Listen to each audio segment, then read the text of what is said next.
9h19, vamos estender aquele tapete vermelho, né? Porque nós vamos entrevistar simplesmente um dos melhores repórteres do Brasil. Eu digo que ele tem o melhor improviso de repórter do Brasil. Como dá gosto de ver os noticiários que o Eduardo Afonso nos traz através da ESPN. Um repórter de mão cheia.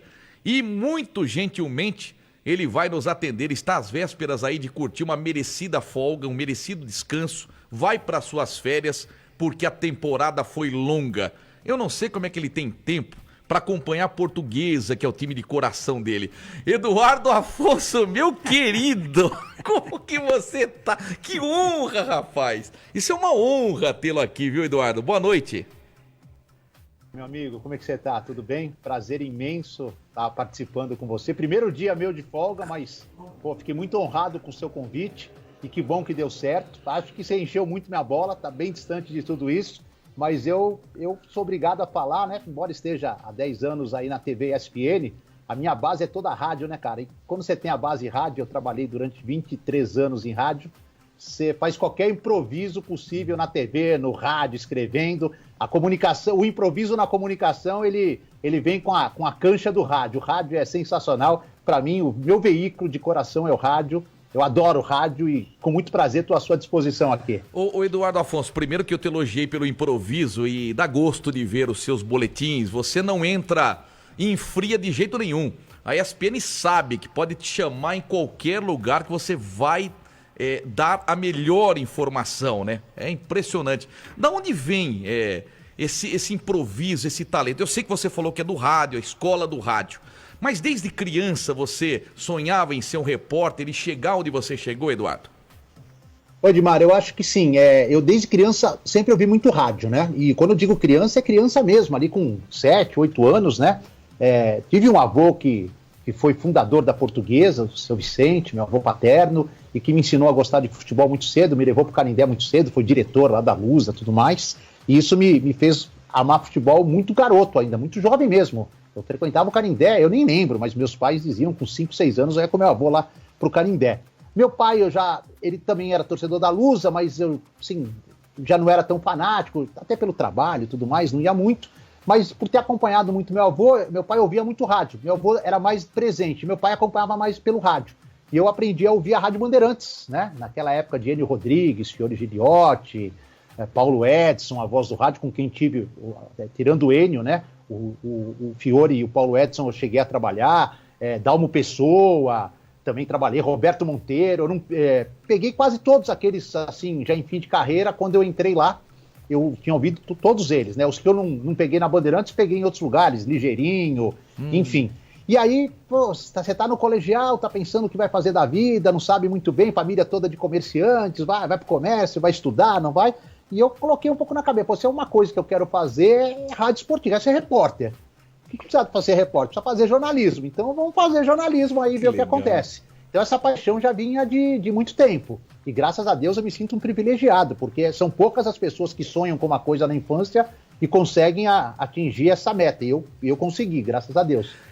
E assim, claro, quando eu comecei em rádio, aí você vai tomando pancada, vai aprendendo, vai errando. E o bom é que eu comecei assim para valer mesmo no futebol, numa rádio de Itu, acompanhando o Ituano, a FM 90, que na verdade não é nem de Itu, é de Salto, que é ali do lado, mas eu comecei lá, a gente acompanhava os jogos do Ituano, eu, Tucano, que era o dono da equipe, falecido Tomé, comentarista, Vander Luiz, narrador, que hoje foi para a PAN, depois hoje está lá em São Roque.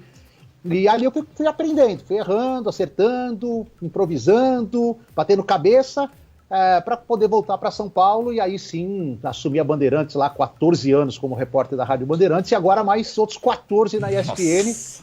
Então, para mim, assim, foi uma sequência, as coisas foram acontecendo, Edmar. Não sei explicar muito assim o porquê, né? Acho que Deus tem tudo isso traçado antes, mas as portas foram se abrindo, conheci pessoas que me ajudaram muito, né? Não posso aqui nunca deixar de falar do Ricardo Capriotti, o cara que me indicou para Bandeirantes.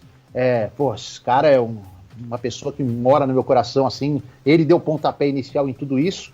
E fui ouvindo grandes repórteres, graças a Deus ouvi Quartarolo, trabalhei com ele, trabalhei com Vanderlei Nogueira, com Osmar Garrafa, José Calil, Romeu César, que nos deixou recentemente. Eu não quero fazer injustiça aqui. Oswaldo Luiz ainda peguei como repórter, depois como narrador. O próprio Pascoal, que está lá comigo na ESPN, também peguei ele como repórter. Pô, cara, é uma série de influências, Edmar, como você provavelmente as teve também como narrador. Você vai pegando um negocinho aqui, outro ali, vai colocando o seu jeito.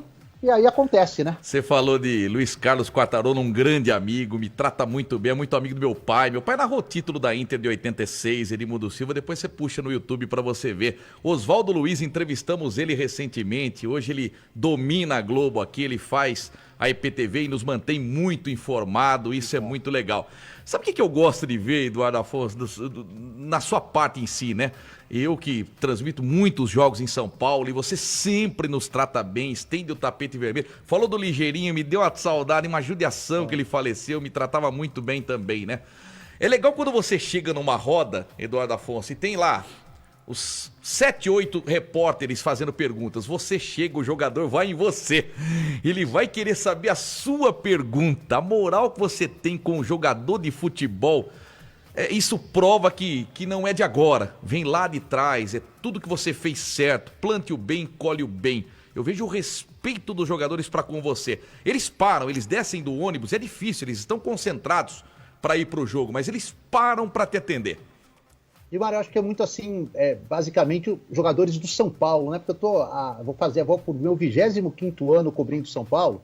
Então, agora, desde a pandemia para cá, de 2020 para cá, a coisa tá mais difícil, a gente quase não entra mais no CT, não convive com os jogadores, mas como a ESPN me proporciona viajar com o clube, você acaba, aquele contato que você tinha do dia a dia do CT, você acaba tendo nas viagens, né? E o cara te vê numa viagem, te vê na outra, te via no CT todo dia.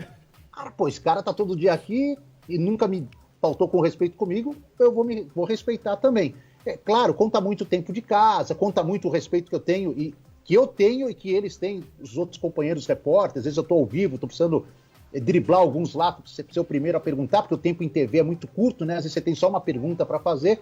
Eu acho que tudo também, são vários aspectos, fatores que contribuem. Mas eu reconheço que realmente tenho colegas jornalistas, quando estão fazendo São Paulo, falam, eu vou ficar perto de você, que eu sei que aqui eles param. Então, isso é verdade, já acontece. O mesmo acontece quando eu vou fazer, às vezes, esporadicamente, Corinthians e Palmeiras, Santos, eu colo também naqueles caras que eu sei que estão lá todo dia. Aqui, pelo menos, uma resposta eu vou ter, porque o cara vai parar, esse cara tá todo dia aqui no Corinthians, tá todo dia no Palmeiras, vai ter. É uma questão de estratégia, viu, Edmar? Para não ficar sem nada, para não passar fome numa coletiva. Você falou de São Paulo aqui, eu tô trazendo o Kina Mercúrio aqui, você olhando ele, você acha que ele é Otávio Mesquita, mas ele não é.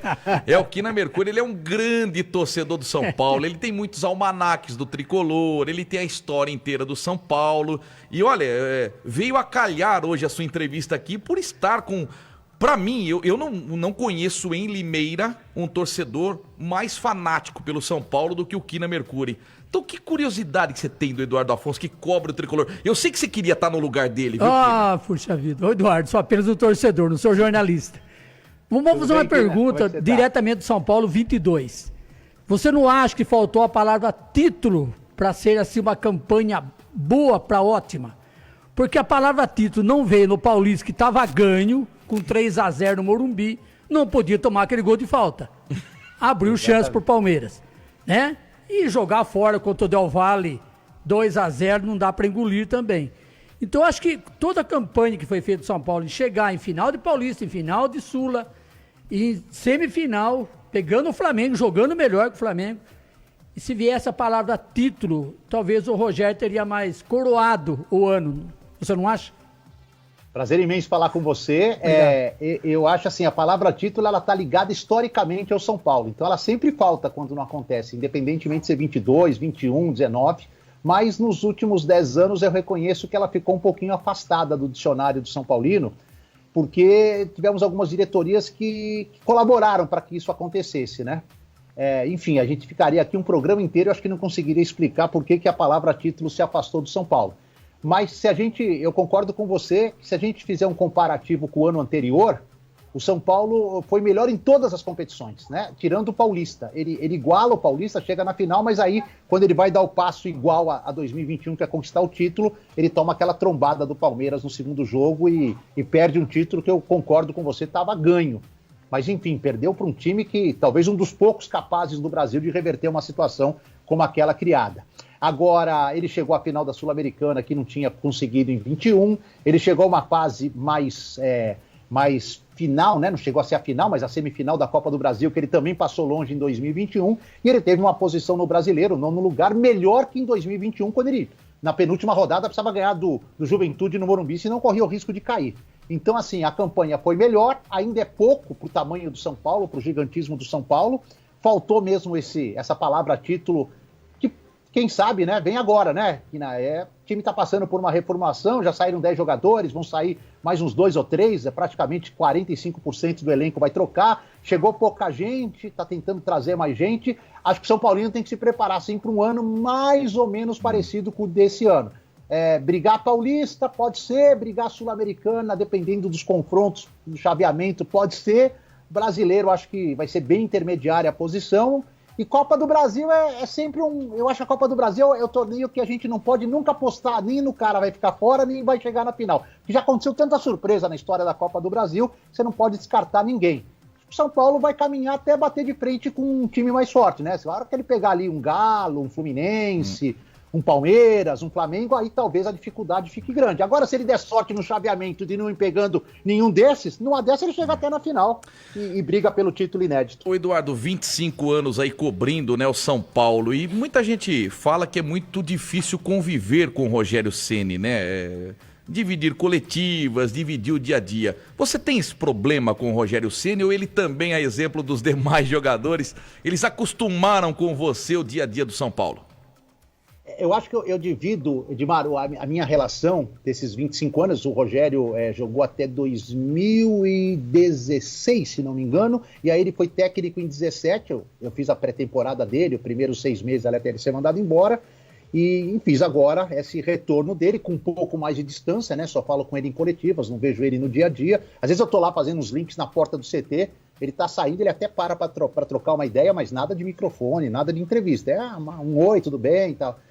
Acompanhou o Rogério desde a subida dele, né? Eu provavelmente, eu não tenho essa estatística, nunca tive curiosidade de ir atrás, mas os próprios assessores de imprensa do São Paulo dizem que eu devo ser o repórter que mais vi jogos do Rogério em loco e mais vi gols. Porque eu sou setorista de São Paulo o tempo todo que ele foi. Eu estava lá em Araras no primeiro gol dele. Eu também. Enfim, você também estava lá? O Kira também. Adnan era o goleiro, né? Adnan. Então estava lá. E eu vi, assim, dos 132 gols dele, eu devo ter visto em loco uns 110. Olha. Foram poucos os que eu não vi estando no estádio. Eu divido em 3 a minha relação com o Rogério.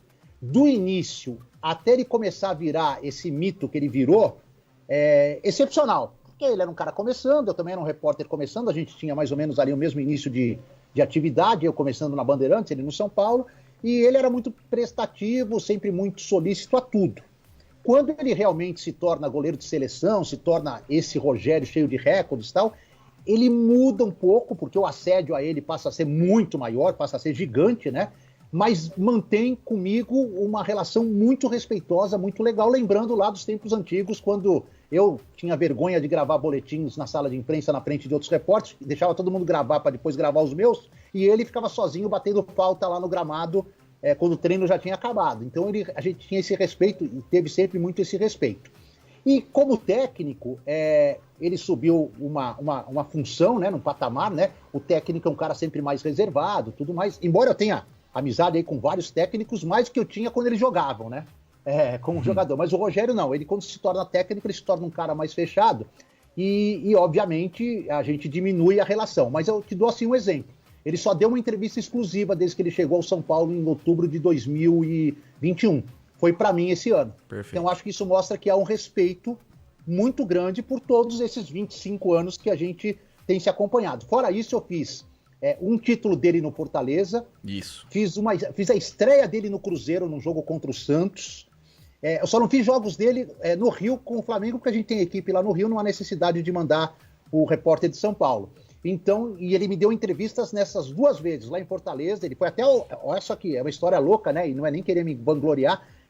Depois de uma conquista de cearense que eu fiz dele lá, ele no dia seguinte, a gente não estava conseguindo achar um local onde fazer a entrevista, porque o CT do Fortaleza estava fechado e tal. Pô, ele uma hora falou assim, não preciso te atender, eu vou aí no seu hotel, que hotel você tá? E aí o cara vai lá e chega no meu hotel e dá entrevista no meu quarto ali, a gente monta ali no quarto.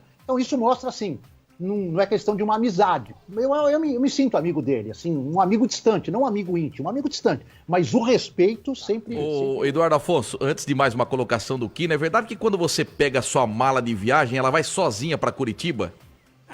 Esse ano foi. Rapaz, eu nunca vi. Ele põe foto no Instagram e no Facebook. Partiu Curitiba. Eu acho que... é também boa essa história. Eu até esse ano cobri um pouquinho menos o São Paulo, porque a ESPN tem os direitos da Libertadores e o São Paulo não foi para a Libertadores e nós não tínhamos os direitos da Sul-Americana. Então, na hora da divisão lá dos clubes brasileiros na Libertadores, a chefia falou, você vai comprar Atlético Paranaense. Tá bom, né? Aí na primeira fase, eles falaram, a gente não vai gastar com viagem e tal, você vai fazer só os 3 jogos de Curitiba. E aí depois, se o Atlético avançar, a gente vê como faz.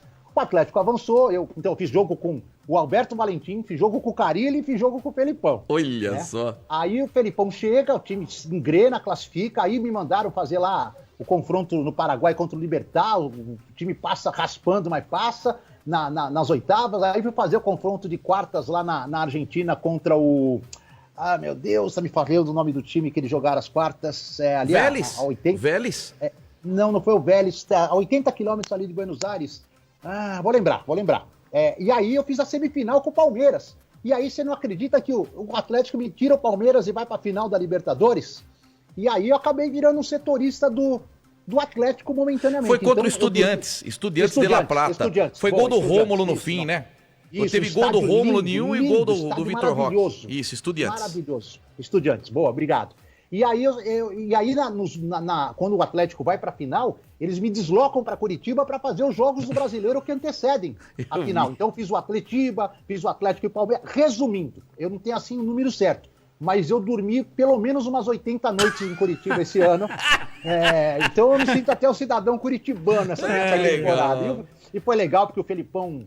Assim, eu lembro do Felipão aqui do Palmeiras, né? Eu lembro do Felipão na seleção. Depois o Felipão voou o mundo, né? Com o seu gigantismo, voltou pro Palmeiras e tal. A gente tava meio distante. E, no Atletiba, ele faz uma brincadeira comigo na coletiva, assim, que eu fico até sem graça, porque quando eu comecei a fazer a pergunta, ele começou a falar assim, estás gostando de Curitiba? Vejo só você aqui e tal. E, fiquei meio sem graça lá na brincadeira dele. Mas foi muito legal isso aí. Qual a colocação, Kina? Ô Eduardo, vou fazer 2 comentários e uma pergunta, né? Comentário que eu acho que São Paulo tem que fazer uma limpeza mesmo. Digo pra quem tá à distância, parece que a panela tava meio grande aí. E tem que dar uma mexida. Eu, à distância, não falo muito em finança nem em política, mas eu acho que o Marco Aurélio Cunha, tinha que ser o presidente. Para quebrar um pouquinho a cadeia do Juju, né? Com o neto do Laudo Natel. Penso que deveria ser ele. E a pergunta é a seguinte, Lucas Moura, é sonho? Então, vamos lá. Bem, a parte financeira do São Paulo ela é terrível, mas está melhorando um pouquinho. A tendência, eu não recebi os números ainda, né? Mas parece que teremos um pequeno superávit esse ano, que vai diminuir aquela dívida de 650 milhões do ano passado, talvez para uns 600, 590.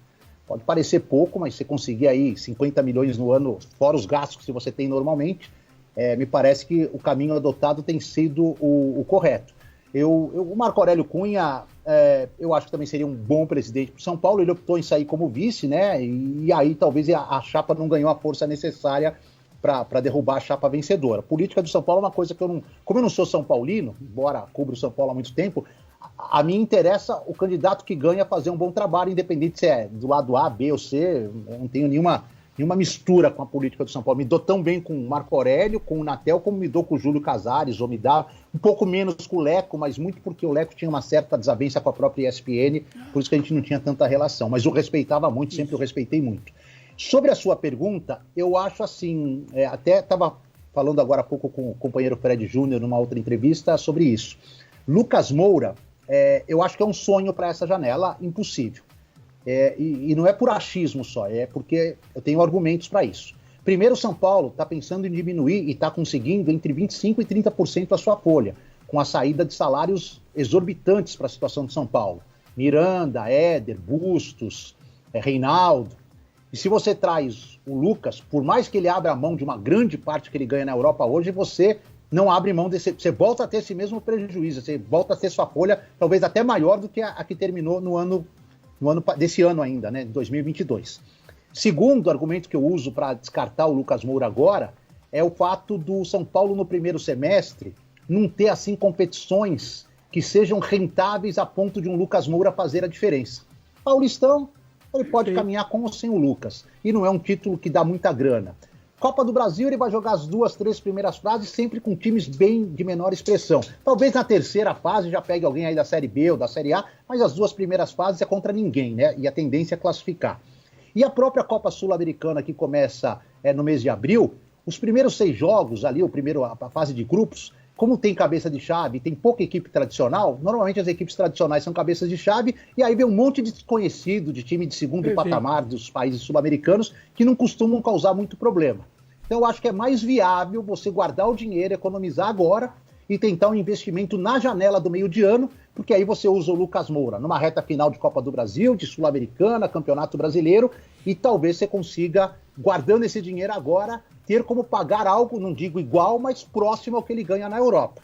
O único senão de tudo isso que eu falei é se o Lucas Moura for que nem o Juninho Pernambucano, falar, eu volto pro São Paulo para jogar quase de graça, ou surgir um mecenas que fale, bate no peito e fale assim, quanto que ele custa? 2 milhões por mês, 1,5 milhão, pode trazer que eu pago do meu bolso. Aí pode ser que venha agora. Mas se depender das finanças do São Paulo, eu acho agora bem complicado pensar no Lucas Moura. Perfeito. Eduardo Afonso, explorando um pouco mais. Como é que você analisa essa geração do jornalismo esportivo, essa molecada das rádios web? Você acha que faltam narradores para São Paulo, jovens que apareçam com muito talento? Não tem mais repórteres do naipe seu, do naipe de tantos outros repórteres bons que a gente conhece, Tino Marcos, Tomé, enfim, se a gente for citar tantos eles, Quartarolo, Garrafa, Romeu César falava assim, isso aí, fera! Adorava o Romeu César. A Rádio Globo tinha uma grande equipe, né, de repórteres. Enfim, o que você pode falar dessa geração que vem chegando? É uma geração cheia de vício, Eduardo Afonso? É muito difícil, Edmar, essa pergunta, porque assim, eu fico imaginando quando eu surgi, o que a geração antes de mim falava de mim, né? Esse moleque sem voz nenhuma, só trabalhavam caras numa Rádio Bandeirantes com vozeirão, e eu com essa voz de taquara rachada entrei lá, então estava acontecendo uma modificação também no meio, né? Só que assim, diferentemente do que foi na minha época de transição, eu ainda trabalhei com grandes repórteres que me ajudaram a saber como viver o que era o rádio esportivo muito forte na época, né? Não havia TV a cabo, não havia essa série de webs TVs, webs rádios, mesmo internet não existia. Então o rádio era um veículo, eu ainda considero ele muito forte, mas era um veículo extremamente forte, né? Eu entrei na Bandeirantes, Edmar, com a loteria esportiva ainda no auge, ou às vezes a Bandeirantes ia narrar o jogo em Manaus lá, que era o último da loteria esportiva, mandava uma equipe para Manaus para fazer o jogo para quem acertava os 13 pontos. Então era outro rádio, outro momento de tudo. Hoje eu acho que tem muita gente com muito potencial, tem muita gente boa já trabalhando, tem também uns que não são bons, como toda a profissão, né? Uns são bons e aí o tempo vai dizer se os bons vão permanecer e os não tão bons vão sair. Só que hoje diversificou demais, Edmar. Você vê que assim, qualquer pessoa hoje tem um meio de comunicação para falar do seu clube de coração. Então, não precisa ser um jornalista, um radialista. Você pode, e eu vou falar aqui as profissões, por favor, sem nenhum menosprezo, aquelas que estão vindo na minha cabeça. Um médico, um engenheiro, um açougueiro, pode abrir uma web rádio, pode abrir uma web TV, pode abrir um blog, e falar o que ele bem entender, não há nenhum tipo de chefia que puna, tal. Então aí sai esse monte de absurdo, essas bolas de neve com informação erradas, que rolam o barranco, e você gasta mais tempo apurando coisas que não existem do que apurando coisas que existem, né? Então acho que a mudança é essa. Mas pro bem, eu vejo coisas pro bem. Primeiro, acho que o espaço que foi aberto às mulheres no jornalismo esportivo é muito legal, tem muita gente competente que está se estabelecendo, está quebrando paradigmas, está quebrando aí algo que as pessoas não gostavam. Eu posso falar, eu mesmo, lá atrás não gostava de mulher, hoje eu acho o máximo. Uma mulher tá narrando, reportando ao meu lado, eu trabalhei com algumas fantásticas, trabalhei com Nathalie Gedra, Marília Ruiz, vejo a Renata Fã, eu não quero nem fazer nenhuma injustiça aqui, tem várias que estão trabalhando, que são excelentes, que eu trabalho no dia a dia. E acho que assim, na minha época, Edmar, e provavelmente foi na sua também, a gente quando queria vir para São Paulo, a gente tinha que sair para o interior era a escola. Então eu, assim, comecei numa rádio FM de São Paulo, tive que ir para Itu, ficar 2 anos acompanhando Ituano, para mostrar o meu valor e chamar a atenção de uma rádio de São Paulo para retornar, fazer o caminho inverso. Hoje, as pessoas, os caras que estão indo para as rádios grandes, ele não tem sofrido isso aí, ele não passa mais por essa privação da família, da ausência de casa, de passar necessidade numa cidade do interior, de trabalhar numa rádio modesta onde não há um equipamento do mesmo nível que as rádios grandes, enfim. Hoje o cara abre uma web rádio na sua casa, com um computador, com um equipamentozinho mais ou menos, e ali ele já pula para uma rádio Bandeirantes, uma rádio Jovem Pan, e às vezes essa falta de obstáculos não traz a ele o casco necessário para ele se tornar um grande repórter, um grande comentarista, Perfeito. Um grande narrador, um grande plantão. Mas tem outro lado, como a internet hoje traz tanta coisa, você consegue acessar tudo. Por exemplo, Edmar, vou falar para você, quando eu fazia jogo em Piracicaba, em Limeira, quando não tinha internet, o que eu fazia? A gente chegava antes na cidade e comprava um jornal. Perfeito. E às vezes o jornal da cidade era de 2 dias atrás, era de sexta ou era de sábado. Nem estava muito atualizado, mas você já tinha ali algumas informações. E aí você chegava no campo, encostava em alguém do time adversário, o preparador físico, pô, cara, me ajuda aqui, tem alguém que tá fora, tem alguém que não tá, quem tá voltando, essa notícia do jornal tá certa e tal. E você ia se virando, é o obstáculo que aparece e você vai encontrando saídas. Hoje a saída tá nessa tela que nós estamos aqui, né? O cara quer saber como vai jogar o time da Turquia amanhã da 2ª divisão, o cara bate aqui num site turco e já aparece tudo. Então, o pessoal meio que com essa comodidade da internet perdeu aquele negócio de cavucar atrás de informação, principalmente na área de reportagem. Não abusando muito de sua bondade, eu sei que você está em período de férias e nos atendeu brilhantemente. Só pra gente fechar, Eduardo, o que você espera do Paulistão? A gente vê e corta o nosso coração quando o Flávio Prado, e a gente tem uma admiração tão grande pelo Flávio, um grande comentarista, e desde lá atrás, quando a Inter foi campeão em 86, ele trabalhou junto com o Silvio Luiz naquela narração, meu pai pelo rádio, ele pela TV. Mas ele é contundente quando ele fala que ele gostaria do fim do Paulistão, que o Paulistão atrapalha o Brasileirão, porque deixa o Brasileirão sem datas.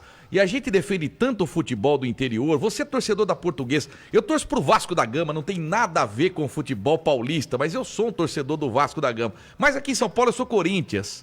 Eu torço pro Corinthians. Eu não quero que o Paulistão termine. Aqui pra Inter de Limeira, o Paulistão é o carro-chefe. A gente não vê a hora de chegar dia 14 e ver Inter e São Bernardo. Então o que você fala do Paulistão, Eduardo Afonso? Então, Edmar, essa é uma pergunta que eu respondo muito, e não é porque eu estou numa rádio que acompanha a Inter de Limeira que eu vou aqui, vou responder dessa forma para agradar você, seus ouvintes e tudo mais. Eu sou da velha geração, cara, e na minha geração, a minha geração de ouvinte, de criança, de início de jornalismo, de faculdade, o Paulistão tem o mesmo tamanho do Brasileirão para mim, tá? Obviamente eu respeito tudo que aconteceu de 20, 25 anos para cá, essas competições sul-americanas dão mais grana, o brasileiro ficou elitizado, dá mais grana, com 20 times e tal. Mas, cara, quando um jornalista fala sobre o fim dos estaduais, é como se eu levasse uma facada no coração. Porque o cara que fala isso, das duas, uma. Ou ele quer fazer média, e eu não estou falando aqui nem do Flávio Prado, por favor, mas ele quer fazer média com as grandes equipes. Ou ele precisa fazer essa média com a emissora que ele trabalha. Ou ele nunca colocou, eu vou usar o termo chulo, a bunda numa arquibancada de um estádio do interior para saber o que significa a paixão de uma cidade por um clube. Então, aí ele fala essas asneiras, tem que acabar o Paulistão, que os times pequenos vivem às custas dos grandes, tudo mais. E aí, se eu for brigar com todo mundo, eu não vou ter amigo, mas eu queria brigar com todo mundo para defender o contrário, entendeu? Por exemplo, se você perguntar, Paulistão de 2022, eu fui aí na cabine, fui recebido pela sua equipe, estava em Limeira no jogo Inter e Palmeiras, uma viagem sensacional num domingo à tarde, um jogo maravilhoso, um jogo legal, estádio cheio. Pô, a gente tem que respeitar cidades como Limeira, como Jaú, tá lá na 4ª divisão, mas põe lá 10 mil pessoas no jogo do 15, como Lins, que eu fui fazer vários jogos em Lins com 10, 15 mil pessoas, como Piracicaba, que quando tá numa fase boa põe 20 mil pessoas no Barão de Serra Negra, e como Araraquara e outras tantas, um Botafogo, um Comercial, um Guarani, uma Ponte Preta. Nós temos que respeitar, são times históricos. Vamos fazer uma seleção desses times. Provavelmente a seleção histórica de qualquer time desses ganha do melhor time do Brasil hoje, que é o Flamengo ou o Palmeiras. Então, assim, é muito fácil falar, o Paulistão atrapalha. Vai colocar o seu bumbumzinho na arquibancada de um estádio do interior durante o Paulistão, depois vem conversar comigo se realmente você quer o fim do Paulistão. Eu penso isso. O Igor Sedano tá te mandando um grande abraço, que é o nosso repórter aqui. Ele falou que o Paulo Geiske, é isso? Que trabalha na ESPN, aqui de Limeira. Meu produtor. Como é que fala a pronúncia, o sobrenome? É isso mesmo, Paulo Geiske. Geiske. E ele tá te mandando um abraço e estudou com o Igor Sedano. Sim, o Igor me falou, gente boa, dois caras gente boa, o Paulo trabalha comigo e o Igor também sempre me recebe muito bem aí, sempre a gente troca umas ideias às vezes sobre a Inter de Limeira no começo de temporada. Meu irmão, que honra te receber, espero te receber aqui contra o Corinthians, tá? É claro que você cobra o São Paulo. Eu não tô com a tabela na cabeça, quais os grandes que vão Só aí? o Corinthians. O Corinthians vai ser num sábado, 21 de janeiro, 18h30. São Paulo vai ser no Morumbi. E lá eles colocam a imprensa... Eu vou te receber, é mais fácil eu te receber no jogo do São Paulo. Mas, Eduardo Afonso, eles colocam a gente na linha de fundo, não dá pra você ver direito o jogo. Você vê na diagonal o jogo no Morumbi, é muito difícil, viu? É terrível. Dá um toque aí no presidente, fala pra colocar a gente centralizado. Dá uma moralzinha. O Morumbi tá com um problema, porque o estádio adoro o Morumbi, acho o estádio sensacional, mas obviamente ele não alcançou, devido ao número gigante hoje de emissoras que acompanham o futebol, a parte estrutural dele não acompanhou, infelizmente, em termos de cabines, posições. Então, já está há anos nessa posição. Não é só você que reclama, não, Edmar. Até rádios de São Paulo ficam ali, reclamam e não tem cabine para todo mundo. Mas o dia que você vier, fala comigo antes, quem sabe Por favor. Convenço ali o Júlio. Júlio, como lugarzinho... Fala com o Dedé. Você conhece o Dedé que cuida dos outros esportes do São Paulo? O Dedé, que é carequinha, baixinho. Ele viaja comigo para fora do país, jogando o Mundo Áfia. O Dedé é um grande amigo meu. Você tem um cara melhor que eu para conseguir isso aí, viu? O Dedé entra na sala do Casares e sempre pedir autorização. Então, ele falou para mim, quando você for narrar no Morumbi, você vai ficar na minha sala. Eu falei, aí eu vou, pô. Boa. Mas Eduardo, eu espero ir a Limeira, eu espero de verdade ir a Limeira. Eu tenho algumas histórias ótimas de Limeira. A mais legal que eu tenho assim, né, que não foi trabalhando, foi uma vez que eu resolvi fazer um tour pelo interior aí e acompanhar num final de semana 6 jogos. Eu consegui ver os horários, né? Eu lembro.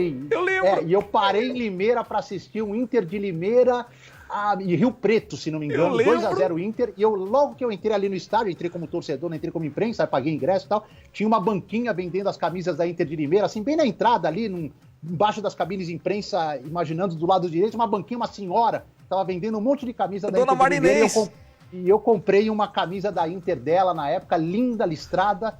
Eu tentei achar que eu tenho 800, meu ponto fraco, eu tenho 880 camisas de futebol. Eu tenho 1.100. Na minha coleção. Ganhei de você, 1.100 eu tenho. Então é nosso ponto fraco, né?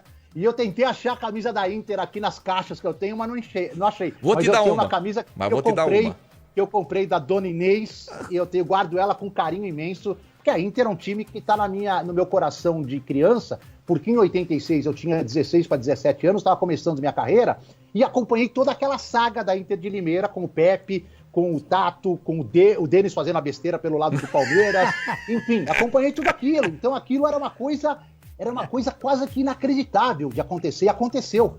Então aquilo marcou demais a minha geração, né? Inter ganhar um título do Palmeiras dentro do Morumbi lotado.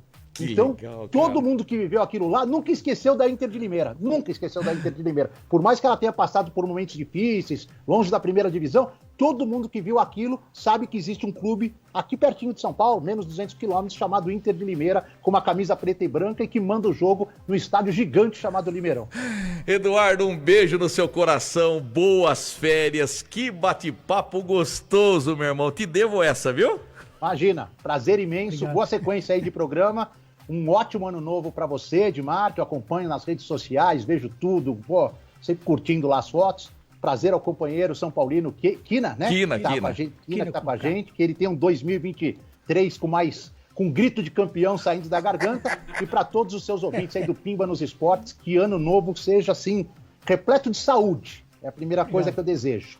E sempre com Deus ajudando a gente a trilhar os nossos caminhos, né? Às vezes são tortos, às vezes são diretos, mas é sempre Deus que está no comando. Cara, muito obrigado, meu irmão. Muito obrigado. Deus abençoe. Eduardo Afonso, amém. Mito monstro. Um dos maiores repórteres do Brasil, Eduardo Afonso, com a gente aqui no Pimba nos Esportes. Intervalinho, a gente volta com os destaques finais. Sensacional. E esse recorte vai pro meu canal do YouTube, Edmar Ferreira Pimba, Eduardo Afonso.